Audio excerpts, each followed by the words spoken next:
Welcome. Today, we're going to tackle one of the biggest challenges in the entire hospitality industry. It's a real trial by fire, something that can absolutely make or break a career, launching a brand new hotel right from the ground up. I've spent my career right in the trenches of modern hotel operations, and I can tell you that pre-opening phase, wow, it is a true test of leadership, of strategy, and just pure grit. So let's dive in and break down exactly how you master it. I want you to imagine this for a second. You just landed your dream job. You're the manager of a brand new luxury property. The only problem? It's still a construction site. So, how do you possibly build a world-class operation from a blueprint and a pile of dust? Well, that's the puzzle we're unpacking today.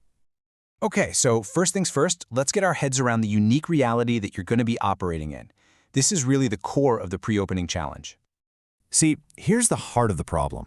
Your team, especially your front office team, has to be 100% operational months, and I mean months, before the hotel even has a front door you can walk through.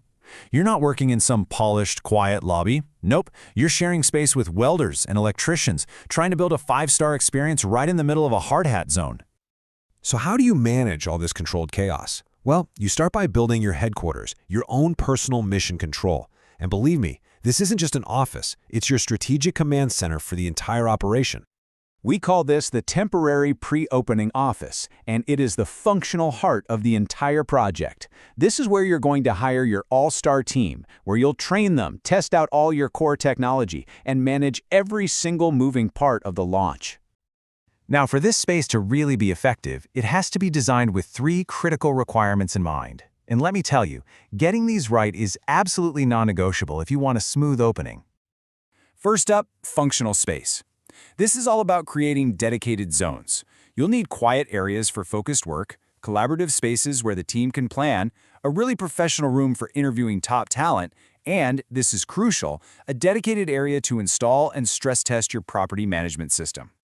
Second, it has to be a technology hub.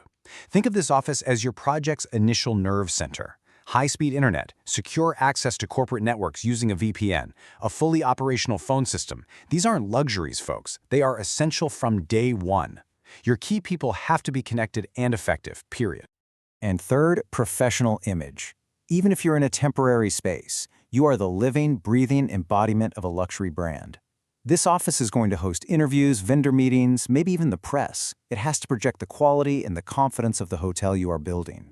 It needs to reassure everyone that you have it all under control.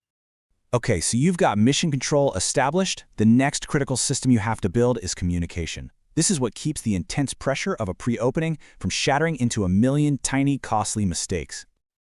Let me be crystal clear on this. A structured communication strategy is the absolute lifeblood of your project.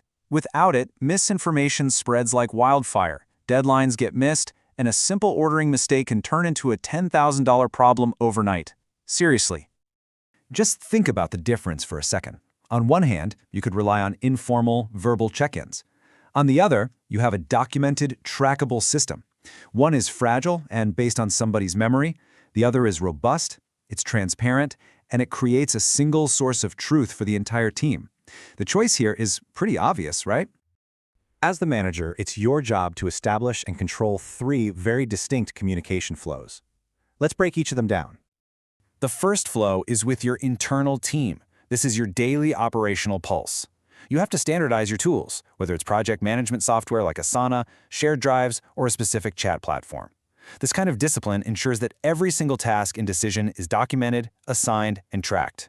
No more he said, she said.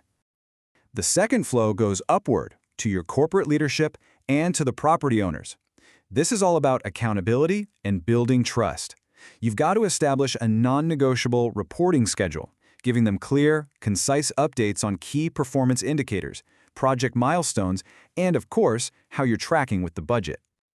And finally, the third flow is cross-departmental. Look, the front office is the central hub of any hotel, so you have to be proactive and define communication protocols with every other department, especially sales and housekeeping. You need to establish clear rules for how information gets shared and how issues get escalated. So let's bring this all together now. Why does this intense focus on structure and process matter so much? Because at its core, this isn't really about management. It's about leadership.